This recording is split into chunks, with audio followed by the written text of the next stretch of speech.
With the release of the new Myriad Celestia trailer, a whole bunch of lore related to the Ravagers was revealed. We got to learn about each of the Ravagers, see what they look like, and even got some insight into their actual plans. As I watched the trailer for the 10th time, I started to realize that the information went beyond just the Ravagers. In fact, it might have revealed quite a number of things related to the Amphoreus story moving forward. So in this video, I want to explore a few topics. Irontomb's attempts at taking down an Eon, Nanook's grand plans for the universe, and even the possibility of a second Ravager being present on Amphoreus. Before we get into that though, if you want to see more Honkai Star Rail content, do consider subscribing to the channel.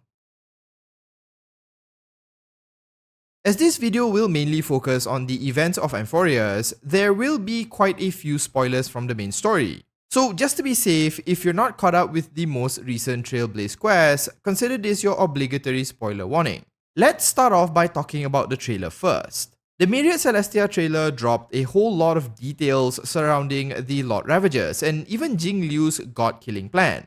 There's quite a lot to unpack, but for this video, I'll be focusing only on the parts that will be relevant to this theory. I will have other videos released that talks about the other details, so just keep an eye out for those if you're interested. The trailer starts off with Jingliu and the rest of the Xianzhou generals witnessing a rather grim future, one predicted by the Xianzhou's abacus.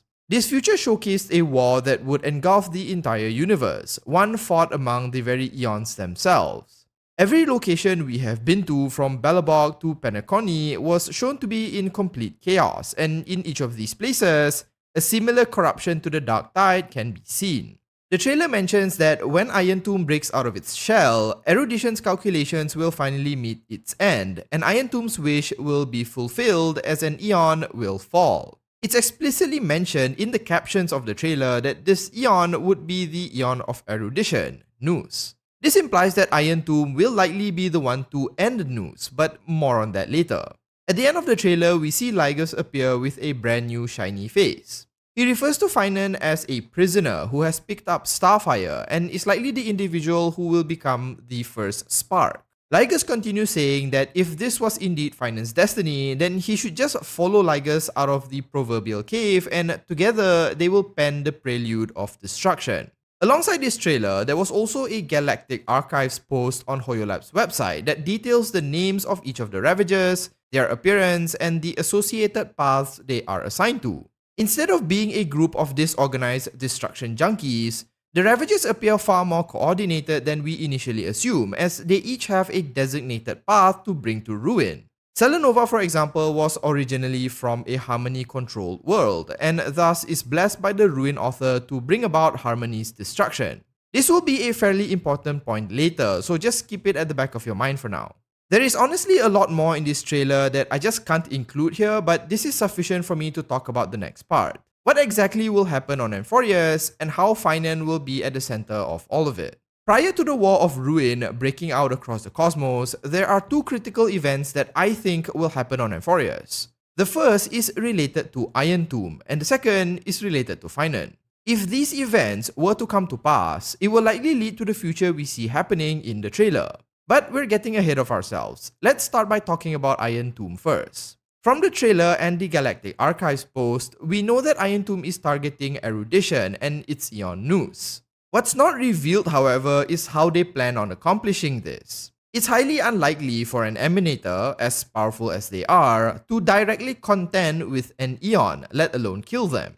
Unless, of course, they have a potent enough weapon that can do the job. It has been mentioned several times that Irontomb wields viruses and digital corruption as its means of destruction. Wherever they go, technology fails, programs turn into viruses, and everything advanced regresses into nothing more than scrap metal. When we are shown Nous' death in the trailer, there are clear signs of Dark Tide corruption appearing all across their mechanical body. On top of that, we also know that a scepter is present on Amphoreus, which still radiates with the anti-organic equation originally developed by Rubert.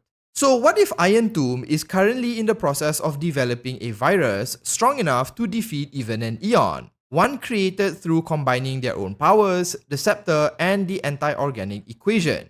Such a malicious creation would likely have some effect on a technological-based Eon such as Nous. In addition to that, throughout the trailer, we hear mentions of erudition meeting its demise only when Irontomb breaks out of its shell. This makes me think that Irontomb is currently in some sort of gestation period as it prepares its godkiller virus. They are likely hiding somewhere, perhaps even on Amphoreus itself, within a cocoon or shell, working on their weapon, and when they finally emerge, Nous and the rest of the universe will ultimately fall. Irontomb might even be using Amphoreus as a testing ground to improve the potency of their weapon, and this could be the origin of the Dark Tide itself. So what I'm saying is that Irontomb is perhaps creating an extremely potent virus, testing it on Amphoreus, and once they are satisfied, will unleash it on Nous and the rest of the universe, much like what we see in the trailer. Regardless of whether Irontomb is here or not, who then is the second Ravager I hinted at earlier? To understand this, we need to talk about the Ravagers and each of their targets. The trailer and the Galactic Archives post has revealed that each Lord Ravager is assigned to one of the main playable paths. Zephyro is targeting Nihility, Selenova is targeting Harmony, and as we just discussed, Irontomb is targeting Erudition. If we cross-check each Ravager against each of the main paths, there are actually 3 paths with no assigned Ravager. These 3 paths are Destruction, Abundance, and Remembrance. Obviously, Destruction cannot be considered here, which just leaves Abundance and Remembrance. If there are no Ravagers looking after either of these paths, does that mean Nanook has no intention of destroying them? Well, not really.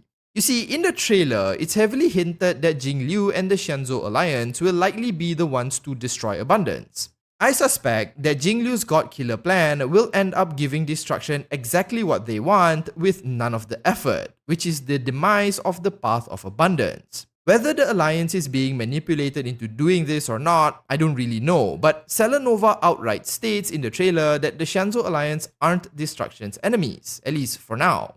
Phantalia also says that they should leave the hunt to ignorantly raise their bow and kill what they love. So it's very likely that no Ravager has been assigned to Abundance simply because in their pursuit of vengeance, the hunt is blindly doing the job of destruction. So that just leaves Remembrance. Remember how I mentioned that there might be 2 Ravagers on Amphoreus? Well, what if phainon is that second Ravager? It's just that he hasn't become one yet. Amphoreus has quite a lot of ties to the Path of Remembrance. Fu Li has cast their gaze here, the Garden's Memo Keepers are present as well, all recently released Remembrance characters come from Amphoreus, and even the planet itself is shrouded by Remembrance. So maybe phainon is actually a Ravager candidate, one that might be assigned to destroy Remembrance should he ascend. This ties in quite well with the details we learned recently. Selenova was taken from a Harmony world, Phantalia is a Heliobus that has ties to the Xianzhou Alliance, and even Zephyro is suspected to be a self-annihilator. It seems to me that each Ravager has ties to the path they are tasked with destroying. If that pattern holds true, who could be a better candidate than phainon, who literally comes from a world shielded by Remembrance? Plus, think about what phainon has been doing and going through so far. He has accumulated a large amount of power through the core flames, making him a very powerful individual, and he is on the verge of technically destroying Amphoreus in order to rebuild it. phainon has also witnessed death and destruction countless times, much like what Nanook experienced on Adlivun prior to their ascension. Even lygus refers to phainon as the prisoner who picked up Starfire and will be the first spark that ignites Destruction's campaign.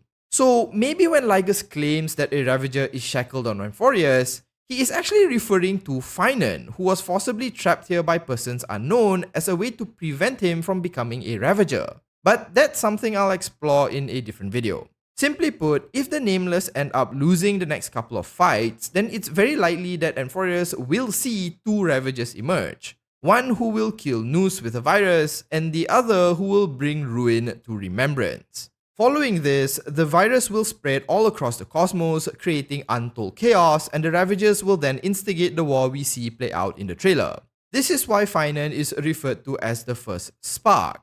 Perhaps without his ascension, Destruction's plans may be incomplete. If he doesn't fall to ruin, he might end up even helping the Nameless with Irontomb, further derailing Destruction's goals. Now, despite how compelling this idea might sound, there are still quite a few problems with it. Firstly, we don't know if Irontomb is really on Amphoreus. Xianzhou reports suggest that they are currently elsewhere, so they might not actually be on Amphoreus. That said, Irontomb's own description does mention that they don't need to be physically present for their invasion. So yeah. Secondly, we are also unclear on what Lygus and Cyrene are up to, and they might have other plans unrelated to destruction.